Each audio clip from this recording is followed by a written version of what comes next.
Pangeran bertemu dengan sang ratu di hadapan penghulu dan para tamu. Tinggalkanlah persembahanmu di depan mezbah itu, dan pergilah berdamai dahulu dengan saudaramu. Saya Pastor Petrus Suharjono SJ menghaturkan kepada Anda sekalian salam kasih hati kudus Yesus dan berkat Allah yang Maha Kuasa dalam nama Bapa dan Putra dan Roh Kudus. Amin.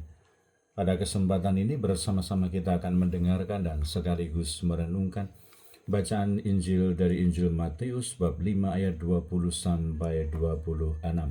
Bacaan Injil ini juga menjadi bahan permenungan kita dalam perayaan Ekaristi Hari Biasa Pekan Biasa ke-10, Kamis 12 Juni 2025.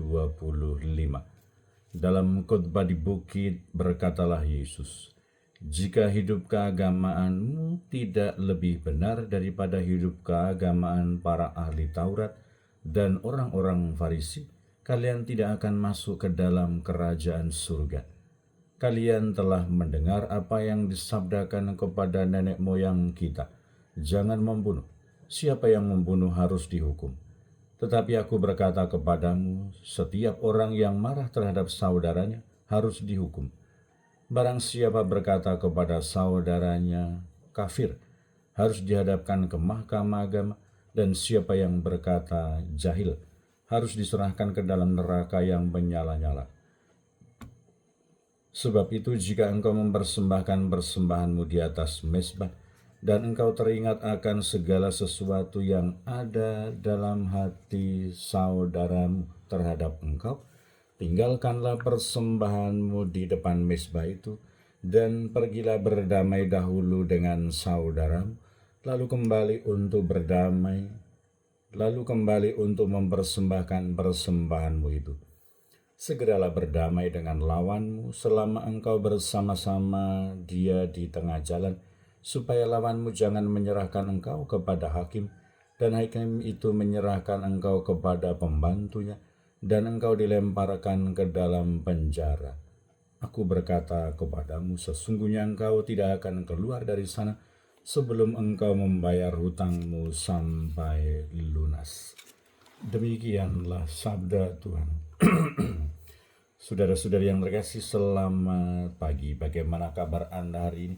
Semoga selalu sehat, berbahagia, bergembira, bersukacita luar biasa, dan senantiasa merasakan kasih dan penyertaan Tuhan di hari yang baru ini. Semoga Anda sekalian, kita semua tetap tekun dan setia, saling mendukung dan mendoakan satu sama lain, supaya kita diteguhkan dalam iman, dalam harapan dan kasih kita kepada Allah dan kepada sesama.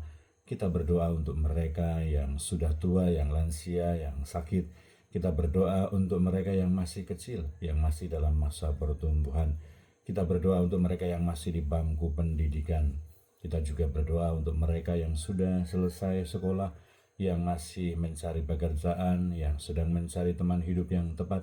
Kita berdoa untuk mereka yang dengan tekun dan juga giat ikut ambil bagian dan berpartisipasi dalam kegiatan pastoral, pelayanan kepada Allah dan juga kepada sesama. Kita juga berdoa untuk mereka yang sudah meninggal, semoga berbahagia bersama dengan para kudus di surga. Dan kiranya bahwa kita adalah para pengikut Kristus, kita sebagai murid-murid Tuhan Yesus Kristus, kita diajak, kita diundang, kita dipanggil untuk senantiasa berani mengikuti Dia secara konsekuen dan konsisten, supaya kita mengikuti ajaran-ajaran dan standar rohani yang ditetapkan oleh Yesus. Memang kelihatannya berat, kelihatannya repot, kelihatannya tidak gampang. Bagaimana Yesus membandingkan bahwa kita telah mendengar perintah jangan membunuh. Siapa membunuh harus dihukum. Tetapi Yesus bahkan mengatakan, hanya dengan marah dan mengatakan kepada orang lain atau memaki orang lain, kita sudah pantas untuk dihukum. ini mau mengajak kepada kita semua untuk merefleksikan kehidupan kita. Semoga kita ingat akan jati diri kita sebagai para pengikut Kristus.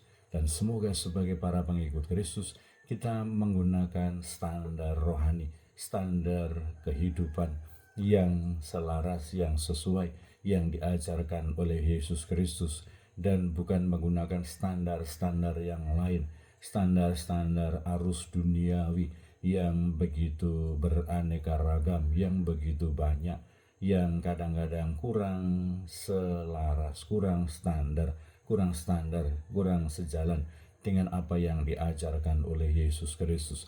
Maka semoga kita senantiasa konsisten, konsekuen, ingat akan jati diri kita sebagai para pengikut Kristus dan menggunakan standar kehidupan kita sebagai para pengikut Kristus. Semoga kita tidak hanya hidup dalam kehidupan standar rohani yang biasa-biasa saja, yang biasa berlaku umum, yang kita katakan mereka juga begitu, yang umum terjadi juga seperti itu. Tidak, kita harus berani belajar menimba kekuatan, semangat, inspirasi dari Tuhan Yesus sendiri dan menggunakan standar Tuhan Yesus, kehidupan rohani Tuhan Yesus untuk menjalani kehidupan sebagai para pengikut Kristus di dalam kehidupan kita.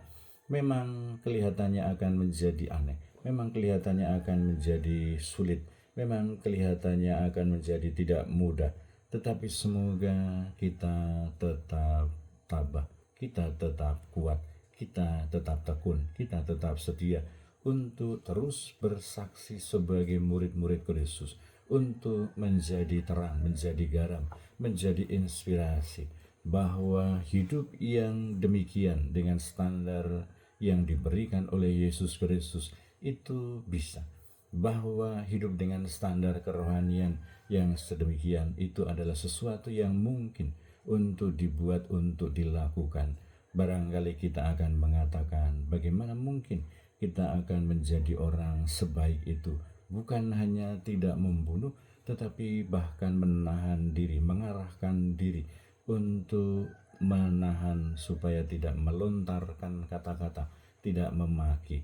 Bahkan di bagian lain Yesus mengatakan, bukan hanya mengasihi orang yang baik, tetapi kasihilah musuhmu, berdoalah untuk mereka, berberkatilah mereka. Dan kiranya tentu saja kalau kita pikirkan, kita bayangkan secara manusiawi, kelihatannya akan sangat repot, akan sangat sulit, akan sangat berat. Tetapi itulah konsekuensi kita sebagai pengikut Yesus Kristus.